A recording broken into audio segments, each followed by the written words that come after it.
Go to last count call. I too want to acknowledge the extension of these schemes until the end of June.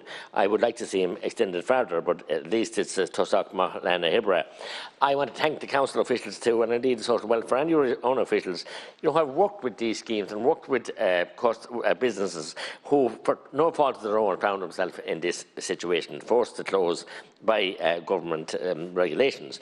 So look, Minister, I acknowledge that, but there are so many schemes are very rigid, and we should be able at this stage to tweak them. Like, to have a turnover of 50,000 to bail out some of the schemes is just far too high for some small self-employed. And there's so many of them, whether it be the man in the van or the taxi or the self-employed lorry man, or indeed the hairdresser, or the hairdressers, barbers, you name them. Then we have all the situation regarding people with retail outlets for clothes.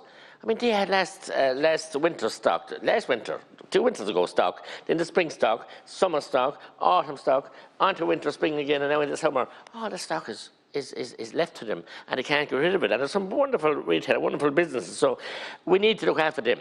The other situation then is there's such a cohort of people that don't have a rateable premises, and they are, as I said, the men in the van, the lorry driver, the artists, and also the wonderful artists who entertain us and give so much joy and so much tuition and so much support to people, especially people's mental health in these times, of difficult times.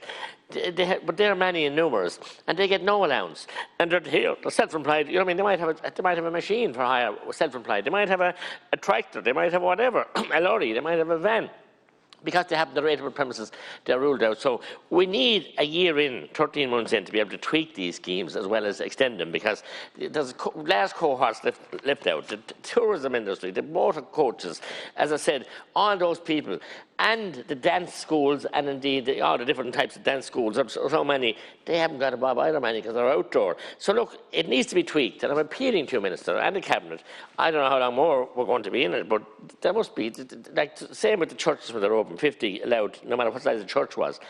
No, one size doesn't fit all. And there's social cohort, there's another cohort of bookies who don't have premises, they don't have betting shops, but they travel around to race courses. They've been denied anything they want, they haven't got. So there's so many areas that need to be looked at. I know it's not easy, but we need to widen the net and give fairness to everybody. And both Fault and Fault Ireland, and looking after the money to the music industry fairly either. Thank you.